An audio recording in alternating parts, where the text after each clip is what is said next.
Hi everyone, I am Nadeera Yakupitiyage, a master's student in agriculture and environment at the University of Sydney. In this video, I'll be sharing my research project proposal focusing on the evaluation of cinnamon bark waste extracts for antimicrobial activity against selected foodborne bacteria and comparing its effectiveness to household fresh produce sanitizers. This study is conducting as part of the capstone unit of my master's degree. So I hope you find it interesting. Here is an overview of what I will be covering in this presentation. I'll start with a brief introduction and the aims of the project, including the hypothesis and specific research aims. Then I will walk through the research plan, that is the methodology, followed by the expected outcomes. Finally, I'll present a detailed timeline for the project. Let's begin with a bit of background to understand why this research matters.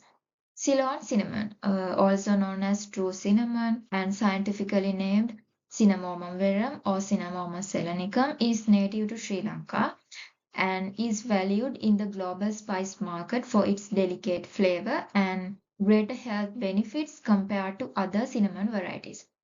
It is widely used in the food, cosmetic, and pharmaceutical industries, primarily in the form of ground powder and essential oil. However, what is often overlooked is the large amount of waste generated by the cinnamon industry.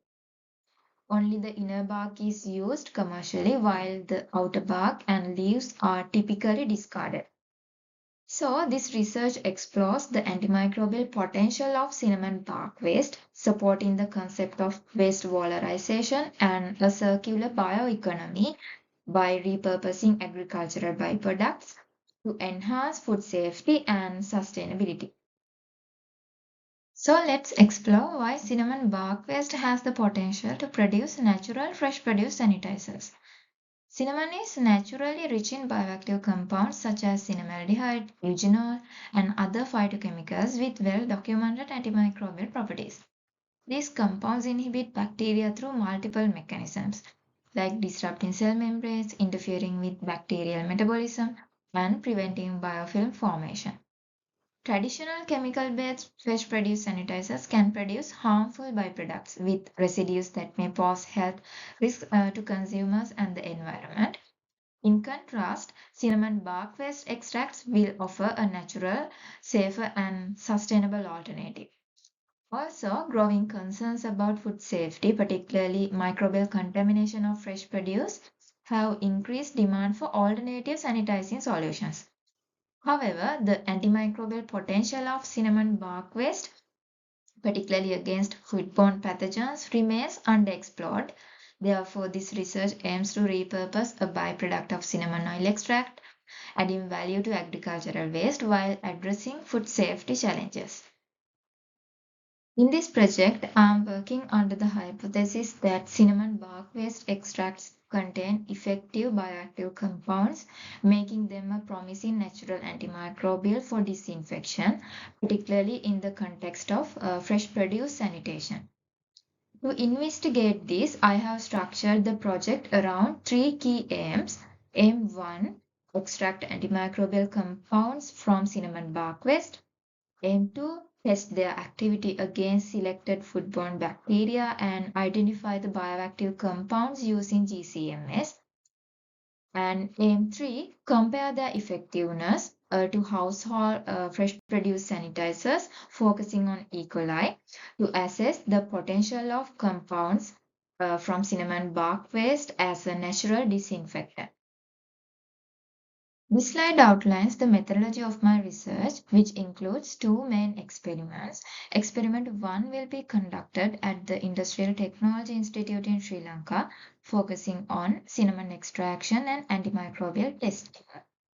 To begin, collected cinnamon heavy bark will undergo hydrodistillation in a Clevenger apparatus, which I have shown in the image, for about 4 to 5 hours, and the cinnamon bark oil distillate extracted will then be analyzed for its bioactive compounds using the GCMS machine to measure and identify the key antimicrobial components present in the distillate. Next, I'll conduct antimicrobial susceptibility testing against 5 selected foodborne bacterial strains: Bacillus cereus, Listeria monocytogenes, Staphylococcus aureus, Escherichia coli, and Salmonella enterica. Tenfold serial dilutions of each bacterial suspension will be prepared to ensure the development of a continuous lawn for accurate measurement of the inhibition zones. Next, the Muller-Hinton plates will be inoculated with bacterial cultures. For well diffusion assay, wells will be created in the inoculated Muller-Hinton agar plates, which will be filled with the cinnamon bark paste extract, the positive control, ciprofloxacin, which will show antimicrobial activity against the tested bacterial strains, and a negative control, that is sterile distilled water, just to show there is no antimicrobial activity.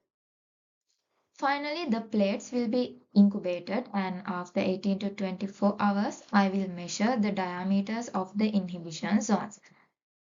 Now, the experiment 2. It will be conducted at the university laboratory, where I'll compare the cinnamon extract with commercial household fresh produce sanitizers.